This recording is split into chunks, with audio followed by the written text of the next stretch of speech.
Nakita ko ang pagtaboy mo kay Prince kanina.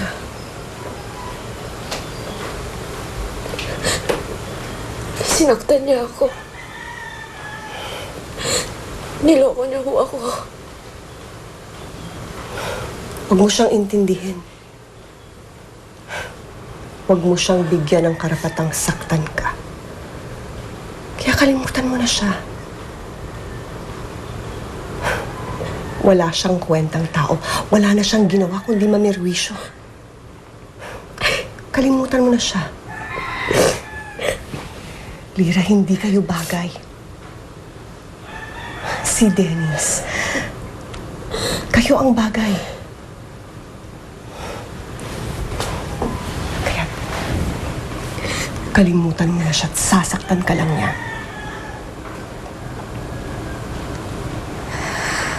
Apo, nakalimutan ko na ho siya.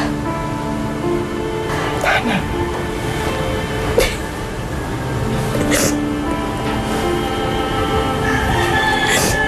Tama.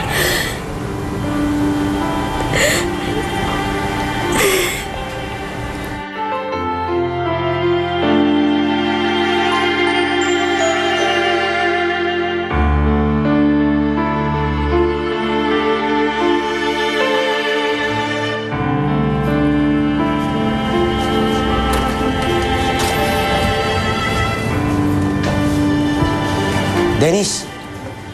Oh, Prince. Sandali lang, Anong ginagawa mo rito? Pare, kailangan ko ng tulong mo. Kailangan malaman ni Lira na wala akong alam doon sa ginagawa ni Vanessa, sa mga pinapalabas niya. Wala akong kasalanan. Di bale, pagka nakusip si Lira, ako lang kapaliwanag sa kanya. Maraming salamat talaga. Hindi ko akalain na sa'yo pa makakita ng tunay na kaibigan. Wala yun. Basta para kay Lira. Paano? Nag-aaral ako eh. Sige, pare. Salamat. Sige, ingat.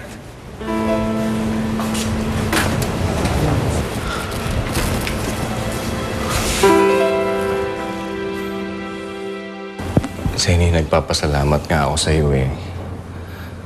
Nandiyan ka palagi para sa akin. Para tumulong.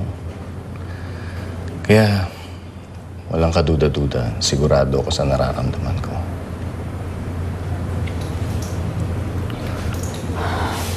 Leo, kasal ka kay Roxanne. At kahit na ano pang sabihin mo, sa mata ng Diyos, sa mata ng batas, kasal kayo. Mag-asawa kayo. Zeni, hindi ko na mahal si Roxanne.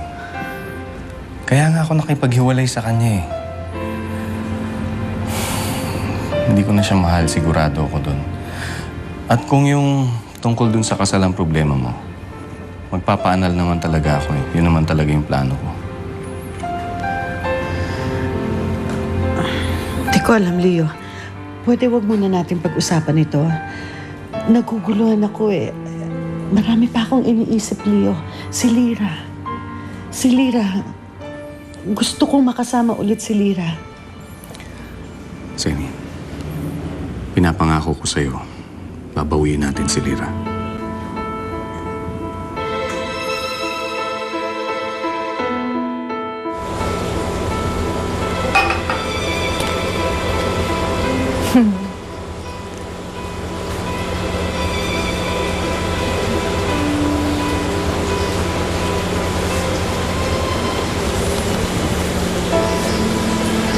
Uy! Narinig ko dumalaw daw sa'yo si Prince kanina. At tinaboy ko siya. Sige na, Vanessa. Panalo ka na. Sige. Naniniwala ako na maagaw mo nga siya sa akin. Sa'yo na siya. Ngayon mo papamigay kung kailan naagaw ko na? Galing mo din eh, no? Vanessa naman. Lumapit ako dito dahil ayoko na. Talaga? Suko na ako. Ayoko na makipag-away sa'yo. Titigil ako pag wala nang natira sa'yo. Titigil ako pag wala ka nang makakapitan. Anong ibig mong sabihin? Nakuha ko na si Prince, di ba? Susunod ko ng nanay mo.